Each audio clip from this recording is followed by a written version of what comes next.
Hey everyone, thanks so much for checking out this first episode in this series where we just sit down with the developers and we talk about literally anything. And our first guest is Oliver Joyce of Whiskey Barrel Studios. You may know him best for creating the amazing Swords and Sandals series. And I really grew up with them and I love them, so it was really an honor to get to sit down and talk to him. Anyways, I apologize for my microphone quality in this first part as it really isn't the best. However, in the second part, you will notice a great improvement. So I really hope you enjoy it, and thanks again for checking this out. I guess most important question I have for you is where did you get your addiction for instant coffee? Well, yeah, it comes from being, to be honest, it comes from being cheap when I was younger and not having that much money. And I never really would drink coffee until I was in my mid-20s. But once I started drinking coffee, like an old boss got me into it. And then I'd work with other people and they'd go out for coffee. And I think, oh, why are they going out and spending $5 on coffee? This one is fine. It's fine. And I kind of was aware that, there's really good coffee out there. But it was sort of like, this is kind of like 80% as good or, 50% as good. So I just have it. I mean, I've got the famous instant coffee mug here. And, to be honest, it's not great. But if you spend in coffee here is something like $5 Australian now for a coffee, something like $3.50 American or something like that.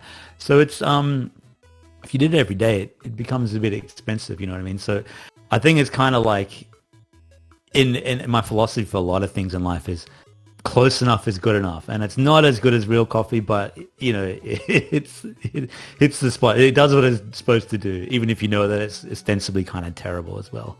Yeah, I mean, it gets the job done. I'm kind of the same way. Yeah. I actually going through your videos was just kind of a funny, almost like keep a bringing joke up the damn all the thing. videos. Yeah. Where it would, you would be like, you take a drink and you're like, oh, that's horrible. Second go around and it just got the videos. It is horrible. It is horrible. But I actually I did another video today just with that as well, and I was like, this is a stupid long running joke that I need to actually get a coffee machine. But I because I'd watched your videos, I was like so curious. I was like, what does instant coffee taste like? I went out and got one. And what do you think? I guess I saw it the worst thing in the world. I mean, but I'm also a person that, I like black coffee. I'll pretty much drink any beer. Like taste isn't something that, I guess it's more of you acquired, I guess, when you yeah. It's not a huge deal. That's it. Or similar in that way, I think. I know you like to, you do your game dev hikes, and those are I really appreciate those. Those are cool. I watched the one on John's channel as well. Oh, yeah, cool. And I really like the conversation you guys had, and one of the things you brought up was like how platformers are like really saturated genre of game, and I was thinking about it, and it is, but I wonder, do you think that maybe the reason that is because people kind of think of platformer as like the easiest game to make right off the bat, or what are your thoughts on that? It's a great question, Dane, and I think platformers are often a lot of people's sort of introduction to games as well, and certainly maybe generationally more so in the past with one of the biggest games of all time being Super Mario Brothers.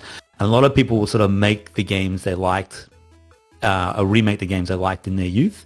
And the thing with a platformer, it sort of taps into all the things that are fun about making a game. In that you have jumping is obviously a huge part of gaming. And discovering locations and, enemies coming at you and everything. You can put all that into a platform game. And I think a lot of people, when they go to make a game, they kind of just think what will be fun to make rather than what's going to sell. And it's only when they're kind of halfway through that they realize, hey, I've done all the fun stuff now and my game isn't really standing out from everyone else's. And it's very, you almost have to get it out of your system before you realize that even if you polish it, it's very hard for a platform game to stand out, but it's so much fun to make. I'm sure you're aware of the game I made a couple of years ago called Spartacus, which in all honesty wasn't actually my idea. It was my business partner around at eGames. He sort of really wanted a Spartacus game because he was a huge fan of the Spartacus story. And I kind of thought, let's tie that into an action game. And he said, what about a platformer? And I was like, okay. I'd wanted to make a platform game, but I kind of, and this is, even as old as I get, I still make new mistakes every single time I make a game. And in this case, the mistake was like, everybody's making a platform game, and especially a pixel art platform game.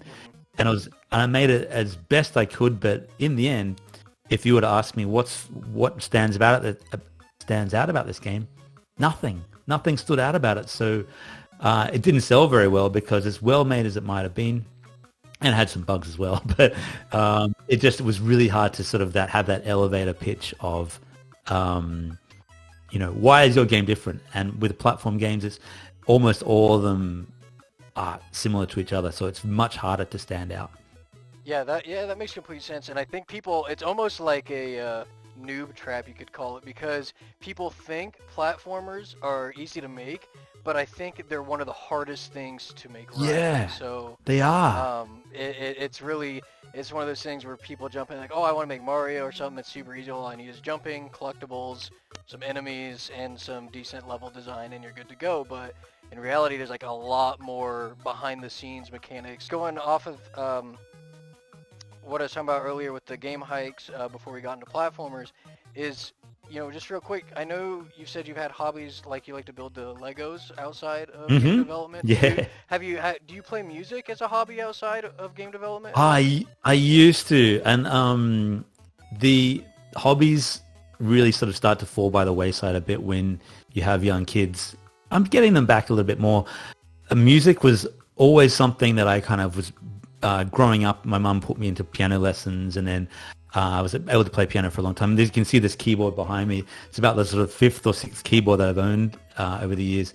And even behind that, there is, you can't really see it there, but there is a guitar somewhere. Yeah, there's right, the deck. So it's funny though, because if you had told me 20 years ago I was playing guitar, even longer ago, maybe when I was 15, in say let's say 30 years, in 30 years time, how good will you be at guitar and piano? I would have thought, wow, I'm going to be amazing. I'm going to be so good. Never happened. And it's like that with a lot of things. I got to the point where close enough is good enough, and I could play some things and kind of read a bit of music and play some chords, but never quite got over there, that hill of going from okay to pretty good. Something I was thinking about recently, and it's to do with piano and guitar and music and other hobbies, is because we are so saturated these days with so many things to do and so many interesting hobbies you could take up and so many different media things you can consume, it's very hard to dedicate your time to just one thing. And I think about the great guitarists of the past and great musicians, and a lot of them kind of grew up in an era when there wasn't that much to grab your attention. So you could just sit down and become really good at guitar because nothing else was dragging your attention. So I don't think I would ever have got to that point, but I often think it would have been nice to kind of grow up in a time of, no distractions and only, having a guitar or something. How about yourself? Do you play music or anything? Oh, I've tried picking up a number of instruments just to see. I think it was always with music. I think my biggest issue was it's almost something that you can experience with coding too, is where you learn and you learn and you learn and you learn, but it takes so long to finally see your product that you almost you can kind of fall off or get or just one day, it takes one day where you're like, I'm not going to practice, and then the habit kind of falls pretty quickly. Very much so. So I've tried many things, from like piano and harmonica and the little thumb piano thing, and just a number of things that I thought maybe, if it's easy that I can just pick up and set down, maybe I'll do it more often. But I've learning instruments has piqued my interest again because with virtual reality and augmented reality, there have been some really cool tools I've seen where you lay your piano out in front of you and you put on the headset, and it shows all the keys and stuff. And shows you where the chords to play and everything. That's exactly. Interesting. Good way to learn. So I figured, hey, there's an actual good use, for something like that right now. Because right now with VR, it's fun, but I can't. It's more of like I play in like short sessions and then don't touch it for a while because there's not enough content in VR games at the moment, in my opinion. Yeah, and also, how do you find with VR games? Do you find physically how can you play them for long periods of time, or do you find you sort of need a break every kind of 10 minutes, that kind of thing? Well, for me, it really always depended on how much fun I'm actually having. You know, because I can sit there and play. So there's a game. I wish I could think of the name so I could give them proper credit, but it's like a tavern game where everyone's in this tavern and you play cards like cool. like Magic the Gathering or Yu-Gi-Oh. Or Yeah, like sort of card deck builder type and things. it does. You're playing cards in front of with other players and stuff, and you're placing your cards down, and little 3D models of the cards come up and everything, and it's super fun. So I played that for like 2 hours once. Yeah, cool. You know, there's games like Beat Saber that are a lot more physically intensive, where you have to hit the stuff like that. So I'd say it's just a matter of how engaging the content actually is, and I suppose whether or not you get motion sickness or something like that. The motion sickness seems to come from games that a lot of movement, sort of forward movement and that kind of thing, where you're moving forward but your legs aren't moving forward, and that's when you get the motion sickness. If you find that the game is just looking around and you're kind of stationary, you can play for longer. I played actually this is with John Stayskull. I was at his house earlier this year, and he has an Oculus Quest, I think it is, and we're playing this game. I don't remember the name of it either, but it's like a dungeon crawler horror game, and it's terrifying. It's really scary. It's one of the more popular ones as well, but you're moving forward, and then all of a sudden you turn around, there's like a statue in the distance, and you turn around again, the statue's gone closer and closer, then it's got you, that kind of thing. But I played it for about, maybe 6 or 7 minutes, and then I started to get the really dizzy, whoa, I've got to take this off. But it was because I was moving forward, but not actually moving. And it's a problem that I don't know. I mean, they will solve these things eventually, even if it means treadmills and that kind of thing. And once that gets solved, that will sort of, I think, bring more people into it. But a lot of people are still getting that sort of motion sickness, and it's putting them off. Yeah, I mean, I'm really excited to see where that technology goes, because I can foresee it being a very powerful tool to actually experience your games. I mean, just for as an example real quick, I love my RPGs, I play them, I've played tons of dungeon crawling games, but the moment you're put in, this is one of the very first times I played VR at all, so maybe it's just different for everyone, but I played dungeon crawling game, and it's just a normal fantasy dungeon crawling game, so you wouldn't think it was kind of spooky at all, but when you're walking through a dungeon and you have a real sense of the depth and how dark it really is around you, and you have a torch, and like you have your sword so you can protect yourself and stuff, but you hear something like really big walking in the distance and you can't see it because it's pitch black almost. And it's really creepy, isn't it? And it's great, and I feel like there have been these sort of seismic shifts in game development from black and white to color to like 2D to 3D, and then for a long time not a lot, because it was sort of just fidelity improvements and so on. And then VR was the next thing for me that thought, wow, this is really something different. And there's been moments like that where I've seen dungeon crawler games like you're mentioning, where you're there with a sword and a shield and you really do feel hang on, I'm really in this place, and it's kind of scary, and it's an emotion that you kind of feel like I haven't felt like that from a game from a while. So there is real potential there, and I hope that they can reach it. Yeah, I think it'll be great. You said your mother was the most influential with like your music, getting you into piano classes and whatnot, right? Did your father have a hand in that at all, or was that not so much with music, but my father was still around, a huge influence on storytelling and art for me, because he has sort of got a huge background in movies and he's a film historian.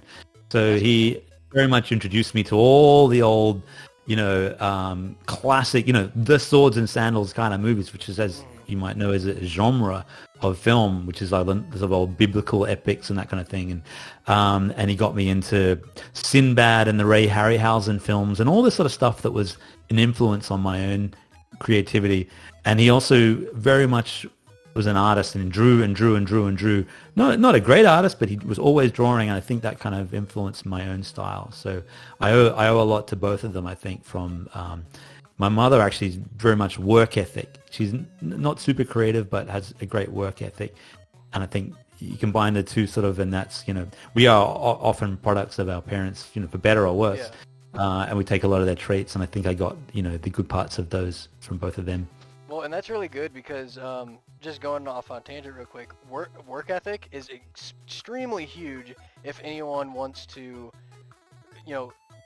let alone game development and their own little indie projects. But if anyone ever wants to just work home remotely, for example, like and it is you need to have a level of like self-discipline or because at the end of the day you can only be so motivated to do certain things, so you really have to force yourself to do certain things. So that's really cool that you got that, because I'm sure it's helped you a lot. You're so right, Dane, because work ethic is one thing when you're you have a manager behind you the whole time and saying, this is what we're doing. But when you're at home, you're very much sort of autonomous, and it's so easy to just go, well, I might just have a lie down, or go get some food, or watch a quick movie or play a game or something like that. And every now and again, you got to kind of allow yourself to take a break and that kind of thing. But there's the habits that you form, and as long as you can kind of go, well, did I achieve this today? That's where you sort of, differentiate yourself from other people, as, if you can develop these habits of, getting this task done every single day, that's how you build up and have, degrees of success. Probably could do an entire video just on habits and how they help you and. You could for sure. So your father helped you, get real creative. I think you said in previous videos you made like your own adventure books as a kid. And you had a Commodore 64 and you learned a BASIC to code your own programs, right? And that was an old machine. Even when we got it secondhand, it was already like, this is an old machine. So. But it had BASIC on it, and my dad had an IBM PC at a time when a lot of people had home computers. And this thing cost, I'm going to say, $4,000 in the 1980s. Yeah. No hard disk. Yeah, no hard disk, 2 floppy disk, 5.25-inch drives, and a monochrome CGA screen. So 4 colors, which were 4 shades of yellow. But it had BASIC on it. It actually had some really simple early roguelikes as well, so I was sort of introduced to those quite early on.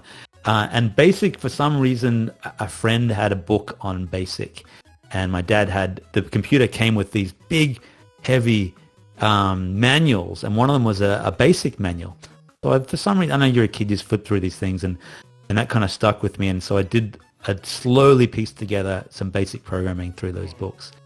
And BASIC I used for years and years until pretty much high school, until something else came along.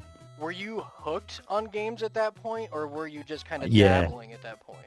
I think I was hooked. As soon as I could, I was, no matter what, I was, for some reason, just very lucky to have access to all these different games in an era when I don't think games were sort of, there were arcade games and so on, but not a lot of people had, some people had home consoles and everything, but for some reason we seemed to have more access to than others. And so I had the Commodore, I had a Sega Master System, I had a friend had a Nintendo, and the PC. So it was already, even though like this is a time when you didn't have that many games, but you had a lot of, for some reason we had a lot of systems and you could swap games and so on. So even from the beginning, been playing games since I can't remember when, but there was always that feeling of like, oh, wouldn't it be cool? How does this work behind the scenes? How does Mario jump? Are they repainting the screen every time? I couldn't understand how it all worked, but I was really curious as to how it worked. So for some reason, they had all these tools you could use to, especially with Commodore, to like kind of go behind the scenes and look at the code. So I was able to look at the code of a few of those things and kind of say, oh, look, this is how you do this and this and this. Didn't understand most of it, but it definitely got me thinking about, making games even from back then. I love that that was your experience, because I kind of had that same thing. Of course, I grew up with different consoles, so like mine would be like the Nintendo 64 and stuff. Yeah. And it's kind of crazy. I think to this day, I think Super Nintendo was probably one of my favorites, just like period across all, because it was just still is. Everything felt good. There were so many good games on it. And I always ask my questions, stuff like that too, and I always wanted to be a game developer. I remember telling people, my teachers and stuff, when they asked me what I wanted to be when I grew up, and I said I want to make games. Great. You know, looking back then, they almost thought it was like a joke. When because it's sort of not a real job. Funny thing is, even today, the wider community still thinks game dev is a bit of a joke of a job. They don't realize the games industry is $1 billion industry, bigger than TV and movies. There's still this perception that like games are for little kids. If you're making games, you know, you have to get a real job one day. But it is a real job. Yeah, exactly. So yeah, you go on. Yeah. And you said it's $1 billion industry, and I don't know if that even counts the fact that people are getting paid to professionally play games now. Like, you have these huge world tournaments. I think like the League of Legends World Finals are going on right now. If you've heard of that game before. Yeah. It's taken the whole world by storm, really. And granted, you do need to get into normal development first, typically, to get to actually make games. I'm sure there's some people that hopped right into making games, but typically you have to like. For me personally, I did a whole boot camp on like full stack web development, which taught me like JavaScript and learning like React library and some of the back end stuff like SQL and Python and stuff like that. And I suggest that everyone probably get their ground in something like web development first, because it's an easy way to get into actually knowing like JavaScript and the logic and the syntax and how it all works. And JavaScript really translates to C# very well. Yes, it does. And the thing with JavaScript and web development and everything and game development is it's important to not put all your eggs in one basket as well, and to become a little sort of tech agnostic in some ways. And so, you know, don't be afraid of learning SQL and learning some JavaScript and, you know, learning React and, you know, frameworks like that. I did some web development for actually quite a number of years after I, you know, was working on the Swords Sandals games, and I worked for a kids educational company. We worked in JavaScript for, you know, that whole time, so 5 years of doing it. And I've found that, you know, the game dev industry is super competitive, and I don't even know if I'll be doing this in 5 years, just because you never know where your fortunes will take you. And so it's really good to have a grounding in something bigger than games, and you know, web development is ubiquitous. You can get a job just about anywhere. You can work anywhere in the world for anyone in the world doing web dev. So, and you can use it to make games as well. You can make web games. So having a basic grounding in general programming and web development and so on is much wiser than just going, I want to be a game developer, I'm only going to learn Unity or Godot or Unreal, whatever it is, because you can't translate those skills as well as you could the other way around. It's sort of like you got to learn the building blocks before you just, rather than just learning a game framework, because especially with as big as the games industry is, it's super competitive, and it's not the most high-paying industry, and a lot of people burn out a lot quicker than I think in other technology industries. At least for me personally, I like what you've done, and I think everyone should probably start it as a hobby, like on the side first. Yeah. Because it allows you to experiment and have your failures, which are so important. Failures are not a bad thing. They're a good thing. No. They teach you a lot. And I think having that sort of, you started off as a hobby, you know, make your mistakes, learn from each game that goes wrong, and you build up your discipline by doing it as a hobby as well, because unless you're doing it, you know, sort of nothing will get done. So like, you know, you have your day job, and you still need to have a work-life balance in terms of you can't be at the computer the whole time, but if you're putting in a little bit of time every day into your game, eventually you get something done, and then you realize that, hey, I did that all off on my own steam, not because someone was paying me, not because I had, you know, managers telling me to do this, because I wanted to do it. And I think that is a great way of, you know, building up the habits you need to survive as an indie developer. So how long have you been doing your game dev for? And you're using Unity and C# right now? Yeah, I'm using Unity and C#. I've really dabbled with making games since I was very young. You know, I tried making some like simple text adventures in like Notepad and that stuff. Excellent. And as I got older, I found stuff like RPG Maker that made it really easy. And I wish I'd had RPG Maker when I was young. I would have loved it. But it's sort of like they're fun. It's a good way to express your creativity and like really get a foothold in knowing what you're doing. After that, though, I really got into like I tried doing Unreal, start using Unity because I think it would be a lot more powerful for me, just simply because I can actually code and not use the drag and drop. The blueprint system. Yeah, that's it. And Unity, there's nothing you can't do in Unity. Imagine any kind of game you're thinking pretty much, you can do it in Unity. Unreal, from what I gather, I haven't used Unreal other than loading it up and, going, wow, that's kind of cool. But Unreal seems to be certainly amazing for, visually and so on, really designed for sort of first-person shooters, Dark Souls-y kind of third-person style games. But if you wanted to make like a side-scrolling platform or something, it's not, not the right tool for it. Whereas Unity, you can do all those things. So I think, if I was ever recommending a game engine to people, I'd say Unity and Godot are much more suited to individuals and small teams. Unreal is great for bigger teams wanting to work on really big AAA-looking games. Hopefully someday I can pick your brain about how to come up with an actual good theme, because Swords and Sandals. The Swords and Sandals theme is very memorable. And, thank you.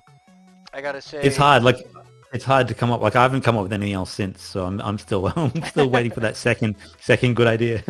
Well, and just real quick, I gotta say my favorite, I guess you could say cover, or I'm not sure what the proper word for it is the Swords and Sandals. I think it came in Swords and Sandals 3 with like the Screamo version. Heavy.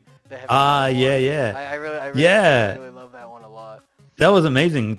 I'm sure you've heard the story. Maybe your audience hasn't, but the Swords and Sandals theme, I did the original on a little Casio keyboard, and, did it all one night at the office with a crappy little microphone and sang the theme song and so on. It was all kind of meant to be a bit of a joke, but it seemed to fit the game and be part of it. But people seem to resonate with it. And one of the people I worked with some years later was in like a metal band, I'd almost call them a death metal band, and a lot of screaming. And he said, my band and we've just done a fun cover of it. Do you want to hear it? And I was like, what? And so he gave it to me and said, can I use this for the game? He said, yeah, by all means. So, there was just a fun, and that really kind of like, it's such an over-the-top, full-on, intense version of the song for this dinky little Flash game that it kind of worked really well. And I think even now people kind of prefer that, version to any other ones. Even though it does sound like, in hindsight, it sounds a lot like there's a song called Through Fire and Flame or something that I think they borrowed the kind of the riff from the beginning of, and they kind of merged it. People go, that's the same song. I was like, I have no idea, but yeah. Well, it's a fun one. Yeah, it was real great, because my first introduction to your games was actually the third game, and then cool. I went back and played the originals, the second and the first, and then of course the fourth one. I actually enjoyed that one. Good. and the only thing I ever wanted different about that game was just so, like, when my brother was playing with me, his character would save, because he had to play a random yeah. But I know the right. story behind that, and it obviously wasn't the dream project by any means. But the end result, I think I'm a bit harsh on it, because the end result, looking back, is it is actually kind of fun, and people do enjoy it. It's more that, like, I don't know if you've ever had to work on anyone else's code. Often you go, what did they do? How does this even work? So I had like 4 other game developers and the games that they'd made, and I was just kind of like hacking them into the game, all these other Flash games, and everyone was coding things differently. And so because I sort of, fixed the game up a little bit, and there's still lots of bugs in it, in the Classic Collection, I was looking at this code from 15 years ago of these other game developers and going, wow, what is going on here? Like, this is crazy. This game is such a mishmash of 15 different coding styles, and somehow it all sort of pieces together. But I mean, one day, and they always sort of say that, but it would be cool to kind of do a remake of it with proper multiplayer, because it does sort of harken back to those classic tabletop style board games, like your Talismans and those kind of things like that.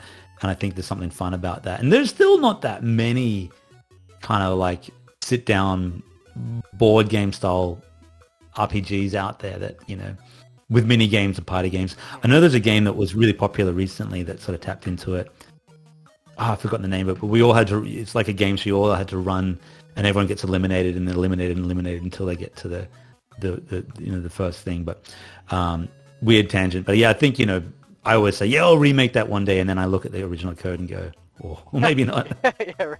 Exactly. It's like, yeah, it's not gonna happen right now. Yeah, but RPGs, I think, like you're a fan of RPGs. Me too. I think Huge fan. RPG genres. What's your favorite? If you had to pick one, I mean, you can't really pick man, one. just pick one. Okay, so like you can't ask that question without am I able to Qualify mod it? it? Yeah. Am I able not to? Yeah. Because if I can mod it, I'm probably gonna have to go with Elder Scrolls just because of the unlimited Sure. content of modding. But if we're not modding, One. I really like Larian Studios' RPGs. Divinity 1, Yeah, 2, Divinity. I really like. I don't know if you like what they've done with Baldur's Gate 3, but I haven't like tried Baldur's it. Gate 3 so far. It's in early access, so there's a lot of missing content there still. Yeah, Divinity 2 is that's the only one I've played, but I did a video on that, and that's amazing. That's just like basically what I thought if they were going to do Ultimas these days, that's what they could have looked like. And there's so much, the way you can interact with the world, and the combat design and everything. It's a phenomenal game. So I agree with you there. Well, not to be an RPG like snob or anything, but that is what an RPG should be. Like, I feel like people put a skill tree in a game and then put RPG, and it's like, that is not... Yeah, I'm guilty of that. I think It's like, that's not really an RPG. It's like, well, I just think that's the as time moved on, people kind of disassociate RPG elements with RPG. So skill trees, so it's fair to say something like that. But, but where's the role playing? What do you actually... What's the term that you... CRPG now is what the term is for, like, more traditional stuff like that? I know you've played Dungeons & Dragons. I played Dungeons & Dragons. It's real fun. Yeah, it's awesome. It literally is like the godfather of all your RPGs. Yeah. And have you ever played with the World of Darkness at all? Like Vampire the Masquerade stuff at all? No, I'm familiar with the name Vampire the Masquerade, but never played it. So is it actual like tabletop RPG? Well, or? yeah, I wanted to ask because there is a fantastic RPG called Vampire the Masquerade Bloodlines, which is insanely good. That is also one of probably the best RPGs I've ever played. Oh, I missed out. So maybe I'll go put that in your game suggestions. Yeah. Go check that out. Because I mean, I used to do the Games Gladiator thing. I'd like to do it again because it gives you an opportunity to just try out games for an hour and so on. I bought that Xbox Game Pass so I could just try out all these games, and I still haven't used it properly. But RPG is one of those genres I played so much of as a teenager and in my 20s, and even in my 30s. Basically, before kids, did so much of the stuff, but since then, I've basically, any PC games I've hardly had time to play because if I'm at the PC, I feel like this weird obligation to be working. And then when I'm not, I'm just playing the PlayStation. And the only RPGs I've been playing were the From Software games, the Dark Souls and now Elden Ring, which is, it's one of my favorite games. It's brilliant, but I do miss that classic party-based RPGs. Like, my favorite RPG of all time would be Baldur's Gate 2. I think that's a lot of people's favorite because it's so immersive and there's so much you can do and see. And I know that the Larian Studios games got a ton of influence from Baldur's Gate 2. And and there's something about playing these games that you really feel like you're part of a tabletop campaign in a way that a solo game like a Dark Souls doesn't. It has a different vibe altogether. Yeah, for sure. And I've always wanted to make RPGs, but to be honest, I'm still yet to actually make one. I think, the Swords Sandals games have RPG elements, and probably the closest would be Swords Sandals 5 with the dungeon crawling, but it's still kind of very light on that. And I always kind of say in the videos, one day I'll make this RPG game called Constellation Mirror, but it's way more work than you first consider. And I kind of like...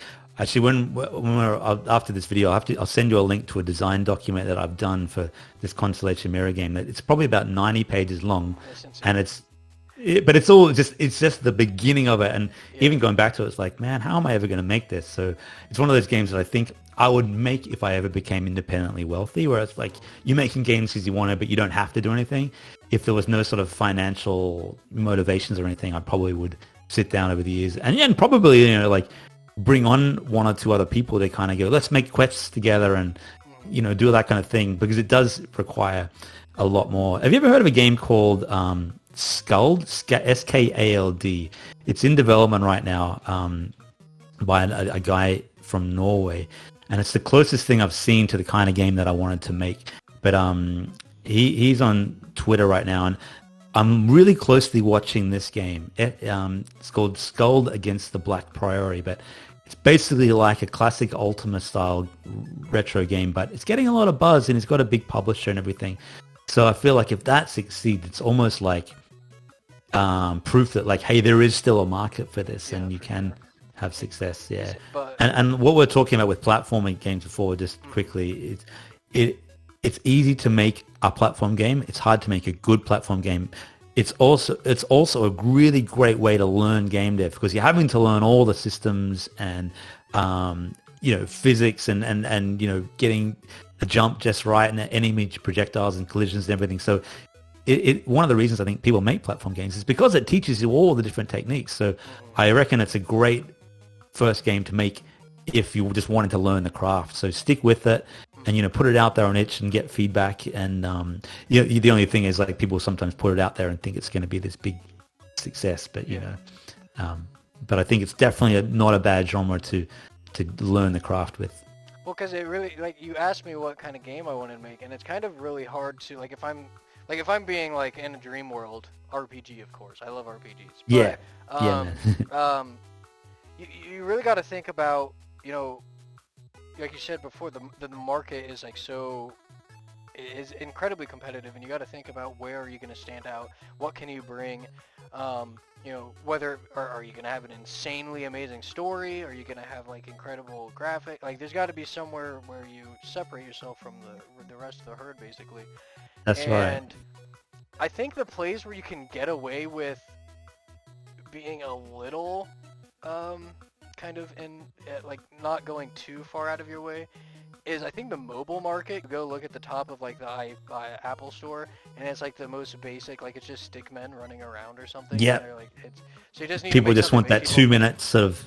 Yeah, 2 minutes of feel good. Yeah. That I mean, you have to sort of, like, everyone has different reasons for going into game dev, but if you wanted to make it a career, sometimes you just have to go, well, I if I can just get some revenue from making some games, I don't always necessarily get to make the games I really want, but if I can make a game that people want to play and get money for them, there's nothing too wrong with that. There's predatory practices and so on, which I don't really agree with, but there's nothing wrong with making a game that people want to play and having them give you money for it. And I think if you can get a few wins in the mobile market, absolutely do it, and that can then fund the games that you want to make later. Yeah, for sure, because it could definitely be a good stepping stone to, like, you release some good profitable mobile games, and then you can go make what you really want. Definitely takes off. And if you've got, like, a game that has a small enough sort of, like, mechanism that you feel like, well, it's too small for a full Steam game or an itch game or something, it might translate really well to mobile. Well, and speaking of mobile, I know in one of your previous videos, you mentioned a wrestling or gladiator simulator. I think that would be insanely good on mobile. I think that would be... yeah. That was one of those sort of ideas that you keep wanting to come back to. Have you ever played a game called Punch Quest? I think it is. It's on mobile now, actually. And, I think it's on Android and iOS, but it is... Yeah, see if you can find it. But that is, like, kind of basically the perfect sort of... See if it's on... Well, do you have Android or iOS? I have iOS. Let's have a look. Punch Club, maybe. What is it? Punch Club. Punch Club? Yeah, Punch Club. That's the one. So let's see if... Because I remember playing it... Oh, yeah, it's on the App Store. Cool. So type in... This is just such a... It's so addictive in terms of, like, the... This really, really great game loop where you just want to basically train your little fighter at night and get them, as well prepped as they can be, and then they fight in the day, and then they kind of buy things, talk to people, new areas get unlocked. But it's a kind of perfect mobile style RPG, light RPG. And I looked at that and thought that would be perfect for a wrestling game. But it's definitely, if you're looking for a mobile kind of game like that, I played it about 5 years ago and I really recommend it. Were you ever a MMORPG person? Were you on EverQuest or anything like that? World of Warcraft for about a year. So I lived with a good friend of mine, actually, Greg Wee, who was the inspiration for Sir Belgrave. Has a very sort of like addictive personality when it comes to games, and one of those people that kind of gets trapped in MMOs for a million hours and so on. And so we got into WoW together and played it for about a year, and I got all the way to this is the era of, I don't know if you're familiar with World of Warcraft, but the Lich King and the Battle for Icecrown and everything. Played it all through that, and it was amazing, and got all the way to the end of that. And then one day I think we got too sort of, like a lot of MMOs, too demanding of your time, and it felt more like a job, and so I kind of walked away from it. I know, and I haven't played one since. Yeah.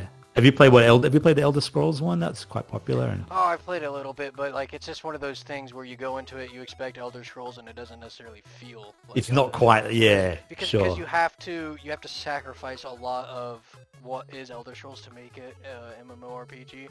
I think my favorite one ever, hands down, was Star Wars Galaxies. That was my favorite. Yeah, right. Star Wars World. Huge Star Wars nerd, so that's probably some of my bias. But yeah. No, me too. I just watched the last episode of Andor, well, episode 9 last night, and man, this show. Have you seen Andor?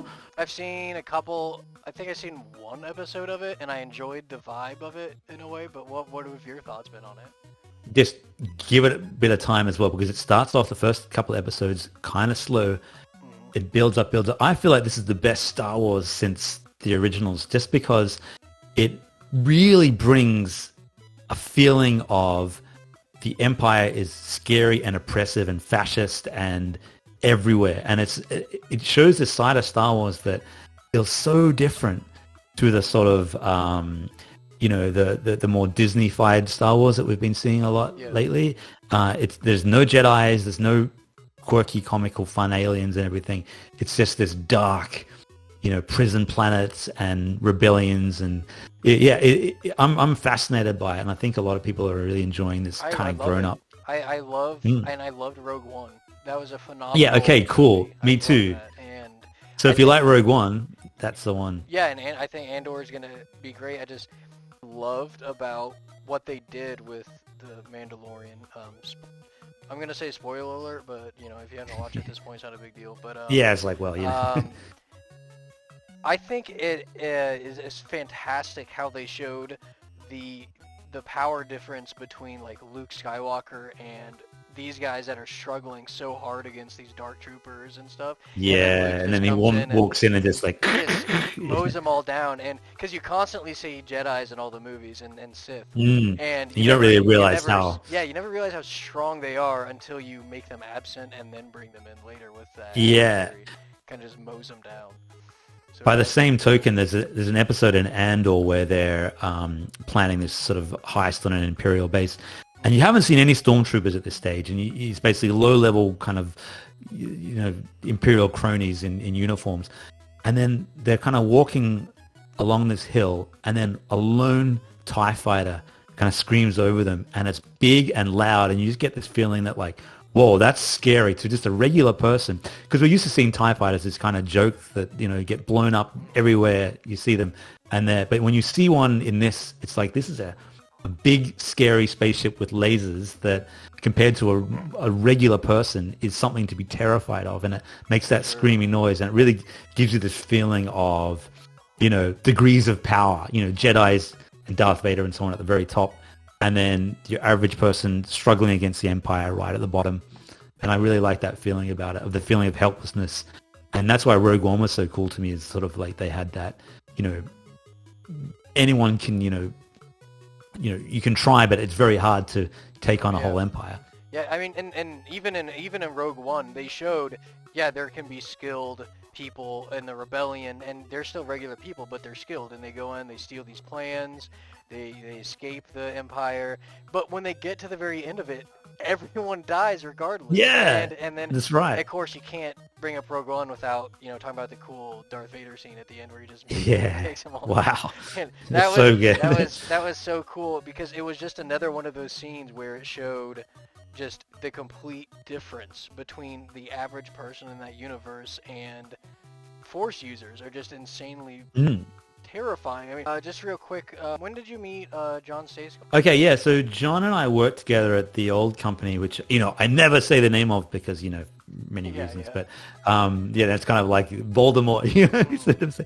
But we worked together for about, I'm going to say, maybe 2 years towards my last sort of time there, and he was hired as a game developer there.